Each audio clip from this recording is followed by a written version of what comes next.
Ya estamos listos para compartir este espacio del Pan Nuestro, enseñanzas desde el Magisterio de la Iglesia. Juntos seguimos recorriendo cada miércoles el documento conclusivo de Aparecidas, avanzando paso a paso, nos detenemos en la reflexión, en la lectura y en el compartir también de cada uno de sus puntos, y así llegamos ya al capítulo 9, este recorrido que hacemos junto al Padre Javier Soteras. Padre, buenas tardes. Buenas tardes, familia, persona y vida. El lindo. título, y un título muy sugestivo y muy claro, muy concreto.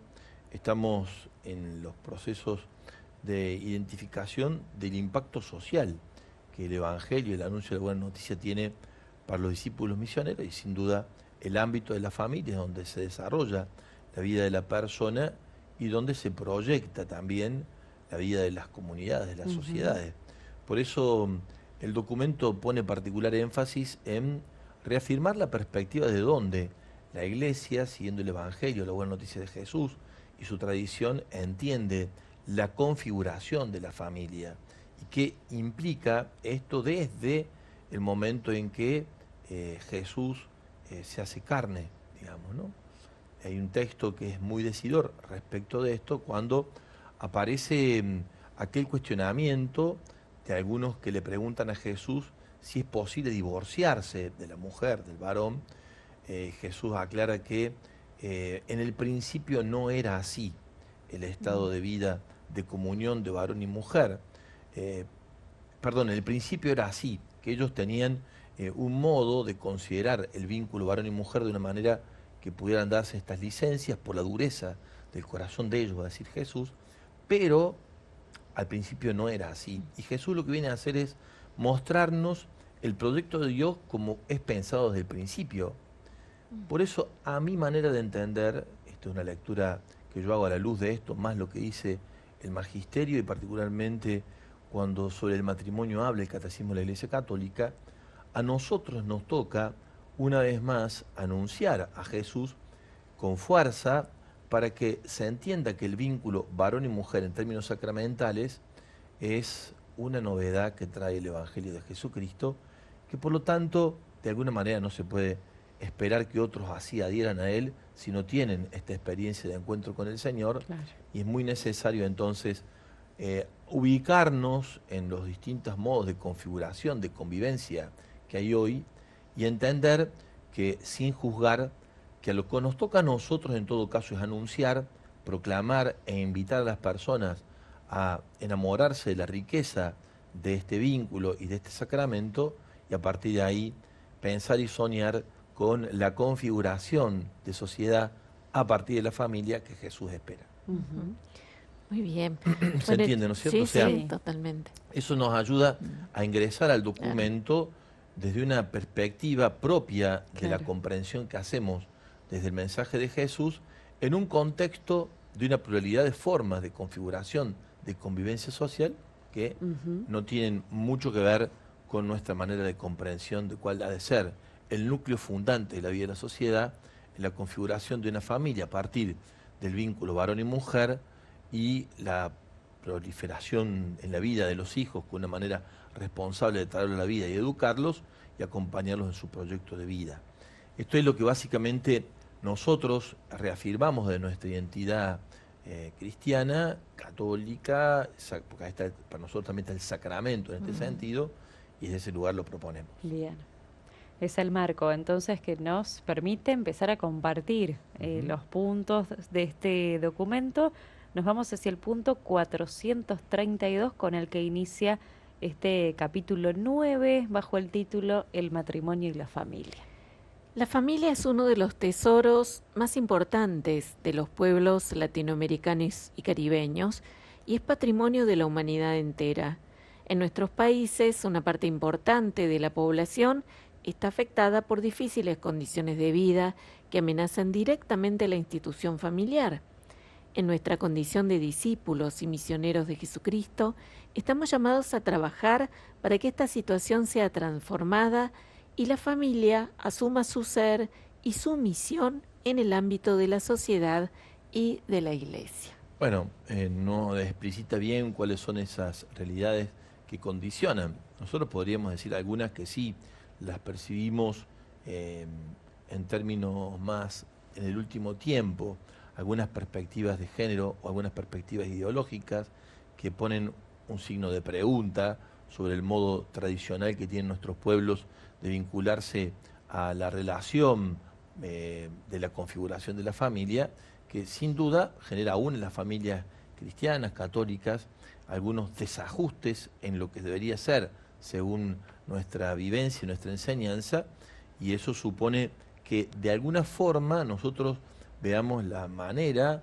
de reproponer, reinventarnos en la propuesta, mejorar nuestro modo de vivencia de la vida matrimonial y familiar para que sea propositiva nuestra manera de vivir y de presentar y sea atractiva. En esto me parece a mí que se juega una parte importante para poder avanzar sobre un proyecto de sociedad que nosotros entendemos tiene su núcleo en este lugar, más que una actitud apologética, defensiva, yo diría propositiva, que sea atractiva, que seduzca y que enamore de alguna manera de nuevo el ser matrimonio, el ser familia, el traer hijos a este mundo tan complejo, entenderlo con todo lo que ello supone de riesgo y animarse a, bueno, a hacer los sacrificios que se supone para esto mismo en un contexto que ciertamente, si el documento no es favorable. Claro. También podríamos decir que no es favorable el contexto, además de esto que yo digo más de tipo ideológico, de perspectiva de género, por decir alguno, tampoco lo es favorable la perspectiva de consumismo, es decir, cuántos jóvenes hoy dicen casarnos y tener chicos, más bien nos acomodamos, disfrutamos, viajamos, nos dedicamos a darnos una vida más para nosotros, porque después, si es que existe después, para la configuración, la complementariedad o el complemento o la prolongación, para mejor decirlo, de la complementariedad varón y mujer en los hijos, en el mejor de los casos ocurre, en muchos casos esto no ocurre. Y además, en muchos casos también los chicos hoy, los jóvenes, deciden vivir juntos antes que hacer el compromiso de sostener el sí para siempre de una manera definitiva ya en la convivencia. Lo cual también es todo un planteo que surge del hecho concreto de la vivencia de este vínculo que nos exige a quienes tenemos responsabilidad de proponerlo y de alentar en esto, a primero a comprender, después a dialogar, muchas veces también a escuchar por qué estas posiciones, desde la comprensión y la escucha en el diálogo, encontrar la manera que el Señor vuelva a enamorarnos de este proyecto de ser familia, ¿no? Claro. De ser familia. Bueno, es un desafío, básicamente lo planteo como eso, ¿no? Como dice el documento, un desafío. Dice acá el documento porque está dedicado a América Latina y el Caribe, pero es un desafío en la humanidad, ¿no? En la humanidad. Sin dudas. Que en cada contexto seguramente tendrá sus particularidades, pero hay muchos puntos que en son común. Comunes, ¿no? A mí me llama la atención, por ejemplo, la mascota como sustituto de los chicos, digamos, ¿no? Me parece que es un fenómeno que se repite en todo el mundo esto, ¿no? Ayer, el domingo, vi a una chica con un ramo de flores. Le digo, ¿me podés bendecir estas flores? Sí, le digo, pensé que iba a haber algún difunto. No, dice, es para... porque falleció la mascota de mi amiga, ¿no? Bueno, le digo, ¿cómo se llamaba el perro? No me acuerdo, Terry, me parece, bueno, también una bendición para Terry, porque bueno, también él tiene un sentimiento, los perros también tienen por qué ser bendecidos. Pero me llamó la atención el vínculo tan fuerte que se establece, ¿no? También el otro día fui a comer a la casa de unos amigos, y bueno, ella inauguraba su casa, bendecimos la casa, y ella, bueno, apareció casi como si trajera un bebé entre sus brazos, ¿no? Y bueno, los que somos un poquito más viejos dijimos, qué bárbaro esto, ¿no? Cómo ha aprendido todo esto y qué significa todo esto también, ¿no? O sea, qué implica, por qué todo esto, ¿no? Sin hacer para nada un juicio de valor ni a ellos, ni mucho menos si está bien, si está mal. No digo eso, pero evidentemente, por cómo traía al cachorrito, era como si trajera a su niño. Y la gente alrededor festejaba y le preguntaba y cómo, si dormía bien, si no dormía bien. Yo lo escuchaba en otros contextos, no en este, digamos, Para un ¿no? bebé. Claro, Sí, claro, ¿no? Entonces, ciertamente hay algo que está ocurriendo que a nosotros nos tiene que generar preguntas, ¿no? ujú, Y yo describo estos dos hechos muy sencillamente, que viene del ámbito pastoral, y las preguntas que a mí me genera claro. como pastor, digamos, y entonces, ¿cómo hacemos para proponer, para enamorar, para, bueno, la verdad que seguramente hay gente que tiene mucho más trabajado y en la programación nuestra también aparece estas perspectivas y es bueno tomar nota para entender primero, para comprender, para ser muy compasivos frente a Mm, esto y a partir de ahí también sobre todo cómo reproponer, cómo reinventar la pastoral de noviazgo, la pastoral matrimonial, la pastoral familiar, ¿no? claro. Recién decías, padre, también por qué tener hijos. Eh, y ahora también se escucha por qué vivir con alguien, ¿no? También, Entonces, bueno, pues, si también. puedo vivir solo, si puedo vivir sola, no tengo ningún otro tipo de compromiso, digo, también está esa Se da, me idea. parece, más en las personas más grandes, ¿no? Que dicen, estamos bien, sobre todo cuando ha habido algún tipo de separación, ¿no? Los dos Sí, ya están sí, sí, grandes, sí. dice, no, queremos vivir juntos, ya tenemos costumbre, Claro. y entonces cada uno en su casa y nos juntamos para algunos momentos, para compartir y así vamos bien. Estas son cosas que ocurren, ¿no? Ujú, Y que cuestionan nuestra propuesta. claro. No que la ponen en duda, sino que la cuestionan para que cuando la propongamos sea en la vivencia sobre todo y en la enseñanza o en la propuesta sea atractiva, digamos. Y Ujú, no tiene, padre, que ver esto con el llamado al estado de vida de cada uno, porque Mm. no todos a lo mejor están llamados al matrimonio, no todos pueden estar llamados bueno, a tener hijos, digo, Sí, pregunto como pregunta, también puede eh, ser. digamos, para Sí, que no vaya a decir, bueno, pero si yo no estoy llamado, sí, sí, además porque se da más, me parece que se da más en las mujeres que en los varones, ¿no? Esto quedar solos, digamos, solas en este caso, ¿no? Porque creo que en la población argentina el porcentaje de mujeres es mucho más alto ujú, que el de varones. Y entonces esta realidad se da más en ese ámbito, digamos, por numéricamente claro, hablando, digamos, ¿no? ujú, No por elección, sino porque, bueno, son menos las posibilidades de paridad. claro, ¿Mm? bien, mm. Pero bueno. muy bien. Seguimos con estos puntos en torno al matrimonio y a la familia. Bien, el punto 433 nos dice la familia cristiana está fundada en el sacramento del matrimonio entre un varón y una mujer, signo del amor de Dios por la humanidad y de la entrega de Cristo por su esposa, la Iglesia. Desde esta alianza de amor se despliegan la paternidad y la maternidad, la filiación y fraternidad y el compromiso de los dos por una sociedad mejor. Ujú. Si vamos al final, estamos entendiendo el sentido de misión Mm, que tiene el ser claro. matrimonio, el ser familia, ¿no? No es un hecho de dos, ni de la familia constituida en sí misma, sino que tiene, eh, porque lo va a decir en el próximo número, es un reflejo del misterio de comunión de la vida de la Santísima Trinidad en sí misma, en el hacia adentro y en el hacia afuera, digamos, ¿no? En su ser más íntimo, el misterio del Padre, el Hijo y el Espíritu Santo, y en su ser de presencia en la creación y en la humanidad. Por lo tanto, es bueno también entender eh, que lo que nosotros configuramos como vida matrimonial, vida familiar, en sí mismo ya es un mensaje. En sí mismo ya es un mensaje, ¿no? Es un mensaje de relación padre-hijo, primero esposo-esposa, padre-hijos, hermanos entre sí. Bueno, toda esta descripción que hace el documento de todas las relaciones que se establecen a partir de este vínculo matrimonial y familiar. Y eso en una sociedad que se construye desde el vínculo de las relaciones, en sí mismo un mensaje. Para nosotros, para los que creemos, estas relaciones se viven en Jesús. Él es el que le da un modo, una forma, una configuración. Y por lo tanto, el tipo de relaciones que en Jesús vivimos nosotros se constituyen en un hecho misionero. Son un mensaje en sí mismo. Ujú.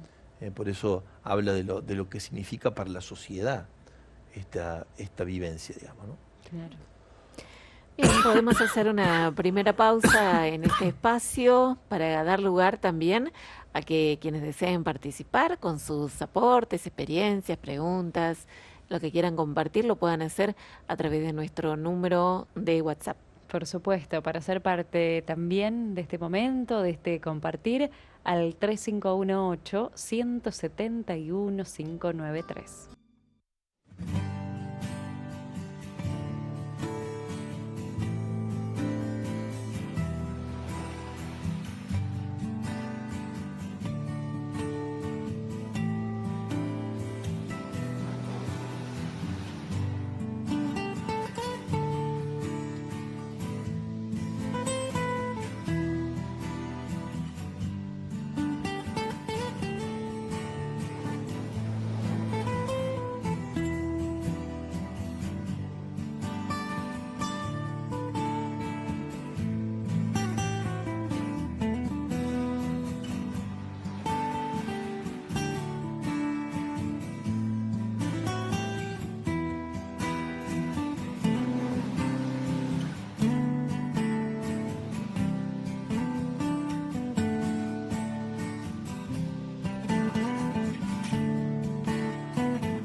Bueno, están llegando mensajes, estamos compartiendo este documento conclusivo de Aparecida ya en el capítulo 9, titulado Familia, Personas y Vida, y particularmente los apartados que hablan del matrimonio y la familia desde el punto 432. Y llegan, como siempre, algunos comentarios de quienes están del otro lado.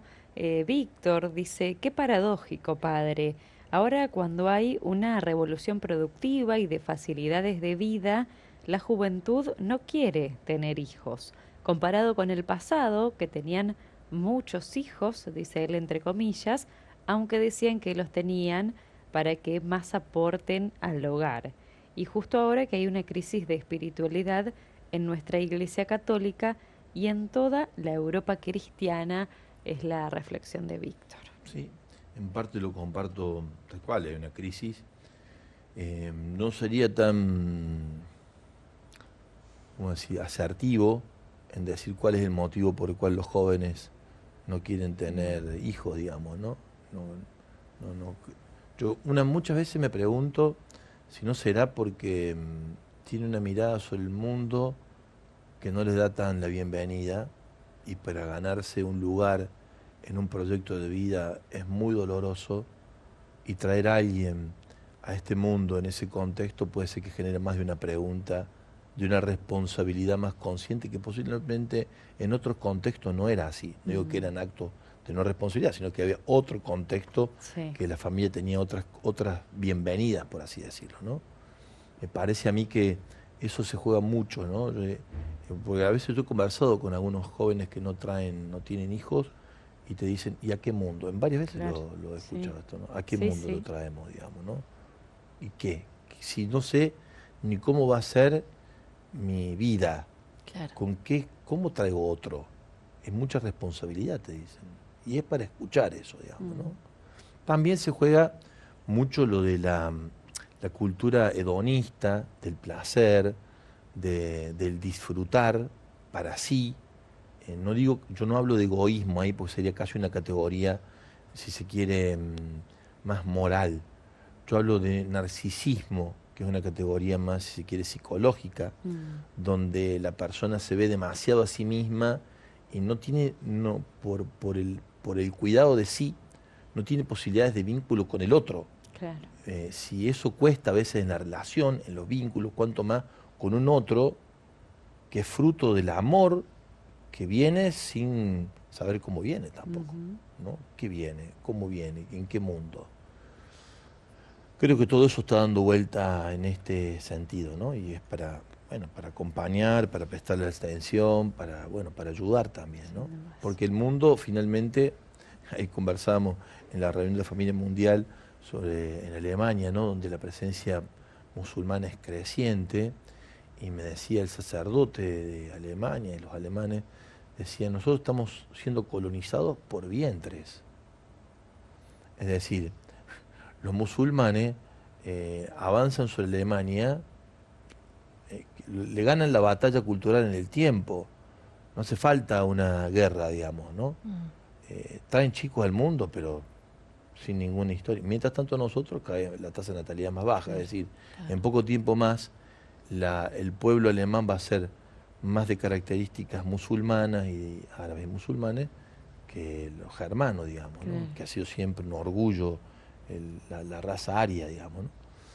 Bueno, son las cosas que pasan en el mundo de hoy que invitan a la reflexión. Sí, y en torno a esto que decías, padre, que vos tenés posibilidad de hablar con los jóvenes y ver qué piensan, eso está bueno, porque a veces decimos, los jóvenes de hoy no quieren tener hijos, y nosotros como adultos, ¿qué modelo también estamos dando?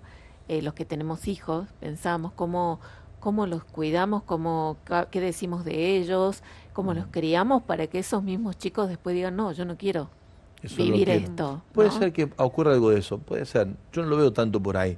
Lo veo más por cómo se ha configurado la vida de la sociedad hoy. Es decir, vos ponete a pensar en una casa común que no sabemos hasta dónde llega, que las perspectivas, si no hay un cambio rápido de su desintegración, como lo plantea los documentos de Francisco, los dos sobre la ecología, son manifiestas, no dicho desde una mirada religiosa, teológica, pastoral, sino científica, como el último documento. Hoy hay mucha más sensibilidad en los jóvenes por esto que en otro tiempo, ¿no? Por otra parte, un mundo que está en guerra. Nosotros, como decirte, venimos con otra inercia, nuestra generación, digamos, ¿no? No la vamos a poner a Belén ahí porque tiene otra está ahí en otra parte, digamos, está a la mitad. Pero eso repercute en tu modo de percepción de lo que está. No sé si es muy consciente, a veces muy consciente, a veces no tanto, pero sí. Mientras tanto, se la puede pasar bien sin tanto compromiso, también eso está. Sin tanta carga, también eso está, digamos, ¿no? Y bueno, todo eso ocurre para que tengamos el resultado que tenemos. Claro. En un punto, ¿no? Bueno, seguimos avanzando con otro de los puntos. El punto ya 434. Creemos que la familia es imagen de Dios, que en su misterio más íntimo no es una soledad, sino una familia. En la comunión de amor de las tres personas divinas, nuestras familias tienen su origen, su modelo perfecto, su motivación más bella y su último destino. Hoy nos damos cuenta que ahí hay una mirada profunda de fe, ¿no? Profunda de fe. Acá el documento introduce como modelo el misterio trinitario, que es así además para nosotros, para los que creemos. Pero, ¿cómo se lo decimos a los que no creen? Claro. Claro. Bueno, ahí está, hay que decirlo y al mismo tiempo, sobre todo, hay que vivirlo, porque supone armonía, comunión, espíritu de solidaridad, entrega, ir más allá de sí mismo. Si la vida de la familia se muestra así, seguramente muchos dirán, yo quiero ese estilo de vida. Y el concepto de Dios como familia, padre, también entre los creyentes, creo que está también tan claro, hay que no está tan vivido, digamos, ¿no? Claro. Porque a veces nos da para Jesús y hasta ahí, por decirlo de una forma, ¿no? Pero tener vínculo con todas las personas y entender lo que ello significa y tener trato con las tres personas de la Trinidad en nuestra vivencia espiritual y de fe, no lo tenemos que trabajar mucho a eso. Bueno, vamos con el punto 435, que dice así: dado que la familia es el valor más querido por nuestros pueblos, creemos que debe asumirse la preocupación por ella como uno de los ejes transversales de toda la acción evangelizadora de la Iglesia. En toda diócesis se requiere una pastoral familiar intensa y vigorosa para proclamar el Evangelio de la familia, para promover la cultura de la vida y trabajar para que los derechos de las familias sean reconocidos y respetados. Sin comentario. Está buenísimo. Vamos, seguimos. Muy adelante. bien. El punto 436, entonces, esperamos que los legisladores, gobernantes y profesionales de la salud, conscientes de la dignidad de la vida humana y del arraigo de la familia en nuestros pueblos, la defiendan y protejan de los crímenes abominables del aborto y de la eutanasia. Esta es su responsabilidad. Por ello, ante leyes y disposiciones gubernamentales que son injustas a la luz de la fe y la razón, se debe favorecer la objeción de conciencia. Es muy bueno esto, ¿no? Así, bueno, ahí nos estábamos acordando cuando fue la ley. Este tema de la objeción de conciencia es un tema muy, muy delicado. La expresión que utiliza el documento es contundente. Creemos nosotros que estas leyes son criminales. O sea, es lo que el Papa dijo en Bélgica, ¿no? Él le supuso tanto, ¿no? Son sicarios, le dijo, le ha pedido el gobierno de Bélgica que se retracte. Francisco no se ha retractado porque es la convicción que tenemos, hay vida y por lo tanto merece ser respetada desde el principio hasta el final, porque creemos que hay un Señor de la vida que es el que dispone en el acto creacional y al final del camino cuando llegamos a este mundo y cuando partimos de él, y desde ese lugar nos paramos, pero también tenemos que entender que hay otra perspectiva. Y por eso también el documento al final pone esto de la objeción de conciencia, porque entiende que tampoco puede ser que se me imponga a mi modo de entender y de resguardar el don de la vida, una acción, en este caso el aborto, la eutanasia, con la que yo no comparto y me sentiría en conciencia involucrado participando de un crimen. Claro. ¿No? Y entonces es muy importante lo que dice. Cuando uno lee estos 6 renglones, hay tantas cosas que están dichas allí. Primero está puesta la posición nuestra. También está dicho que sería saludable, no que se respete nuestra posición, sino que se defienda la vida, ¿no? Y eso le corresponde a quienes ejercen la autoridad delegada. Pero también dice que si aún eso se permitiera, lo está diciendo cuando pone la objeción de conciencia, debería respetarse esto. Claro. Porque yo no tengo por qué participar de algo que considero que es un crimen, porque me obligan por mi condición de participar en el servicio de la salud, digamos, ¿no? Bien. Sí. Bueno, y otra parte de este El mismo número, sí. Sí, que dice así: debemos atenernos a la coherencia eucarística, es decir, ser conscientes de que no pueden recibir la Sagrada Comunión y al mismo tiempo actuar con hechos o palabras contra los mandamientos, en particular cuando se propicia el aborto, la eutanasia y otros delitos graves contra la vida y la familia. Esta responsabilidad pesa de manera particular, y vuelve a decir, ¿no?, sobre los legisladores, gobernantes y profesionales de la salud. Nosotros, acá está citando un texto del código, en el fondo, pero no lo cita así, porque el atentar contra la vida es ipso facto, es comunión. O sea, la persona, si es consciente, ¿no? Por eso dice, debemos atender a la coherencia eucarística. Por eso está puesto coherencia eucarística allí. Porque la Iglesia en su legislación determina que hay ciertos delitos, ciertos pecados que producen la excomunión. No hace falta que alguien te excomulgue, ¿no? Claro. Porque de hecho estás yendo contra, de hecho lo haces, estás fuera del misterio de la comunión, ¿no? No quiere decir que no pueda haber arrepentimiento si fuiste consciente y de verdad hay arrepentimiento y podés volver.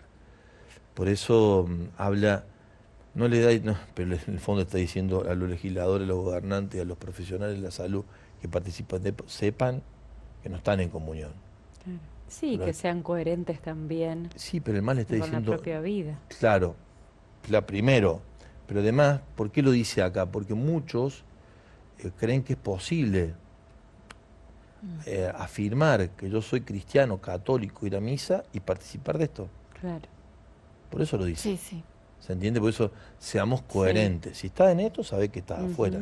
Vos lo sabés, si no sabés, andás sabiendo lo que no corresponde. Sí, sí. ¿Sí? Lo cual no es, como decirlo, no es sentar en el banquillo, no, nadie está queriendo sentar a nadie en un banquillo, acusarlo y criminalizarlo moralmente. Se están diciendo las cosas como son, porque nace de la naturaleza misma de la reflexión, que es así. Si por un lado nosotros sostenemos que la vida desde el principio hasta el final, que solamente depende de Dios y que debemos cuidarla en todas sus etapas, atentar contra ella, lo dice el documento, de alguna manera es atentar contra el lugar donde la vida fluye y se renueve siempre, que es en la Eucaristía. Entonces, de alguna manera está diciendo, no hay posibilidad de mantener un vínculo de comunión eucarística dominical si yo participo de esto. Claro. Eso está diciendo. Sí, sí. Conscientemente, y además milito en estos lugares, porque hay gente que milita además en estos lugares, ¿no? Y así. Sí. Es fuerte la expresión. Podríamos hacer otro pausa, corte bueno. musical, otra pausa, a Sí. ver qué dicen nuestros hermanos oyentes. Llegaron lindos mensajes para compartir, Qué bueno, padre. buenísimo. Después de la música los ponemos en común y mientras tanto quienes deseen ser parte también pueden hacerlo vía WhatsApp o, por qué no, a través de los comentarios de la transmisión en vivo por YouTube. El WhatsApp, recuerden, 3518-171-593.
El temor de los jóvenes lo tuve yo cuando fui madre por primera vez,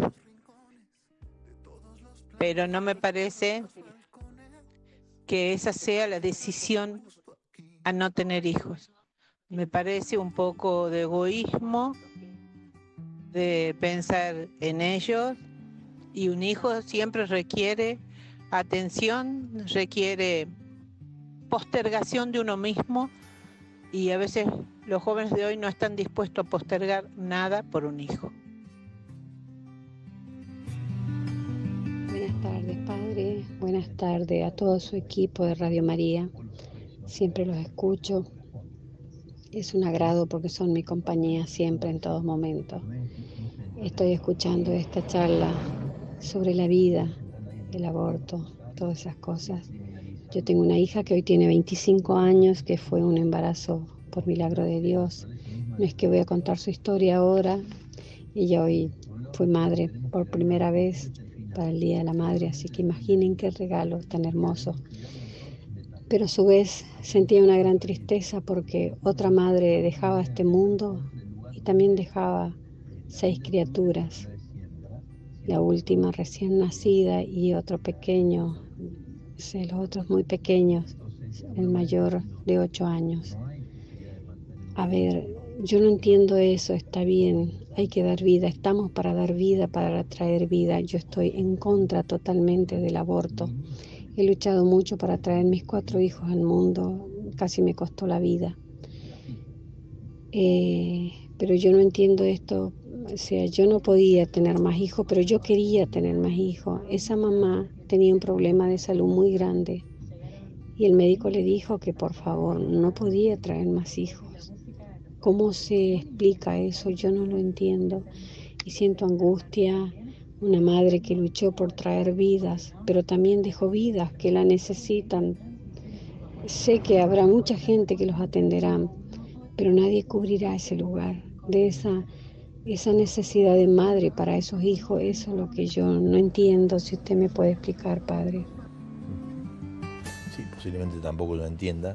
Lo que sí creo, de hecho no entiendo, porque no conozco la persona, ni las circunstancias, ni el por qué se dieron las cosas como se dieron en el ejercicio de su maternidad. Lo que sí es cierto es que en la pastoral matrimonial y familiar, la responsabilidad en el ejercicio de la paternidad ha crecido en relación a otros tiempos, ¿no? La paternidad, la maternidad responsable. Ahora, juzgar desde fuera digo, sin ser la persona, ¿no? Si aquel acto que se hizo de traer más o menos hijos está bien o mal, no, sería muy temerario por parte de cualquiera de nosotros, porque es un ámbito muy sagrado el de la toma de decisiones en conciencia. Sí me parece a mí que hay datos objetivos que pueden ayudar a reflexionar a las personas sobre ayudarla, ¿no? Después la decisión la toma cada uno. Qué es lo más conveniente o no, si a uno le preguntan, Claro. ¿no? En eso no hay que meterse si a uno no le preguntan, no le consultan, no le piden un consejo, ¿no? En esto también, porque si no nosotros nos constituimos como, que es una de las cosas que particularmente el pontificado de Francisco ha insistido mucho en, ¿cómo decirlo?, en marcadores de conciencia, ¿no? O en aduaneros de conciencia. Sí. No, yo digo, si a uno no le consultan, no le preguntan sobre cómo, de qué manera, y también cuando uno es consultado, uno tiene que tener la suficiente claridad para dar un consejo que ayude a la persona a tomar la decisión, no inmiscuirse en la toma de decisión de las personas, porque siempre eso es personal y es muy íntimo.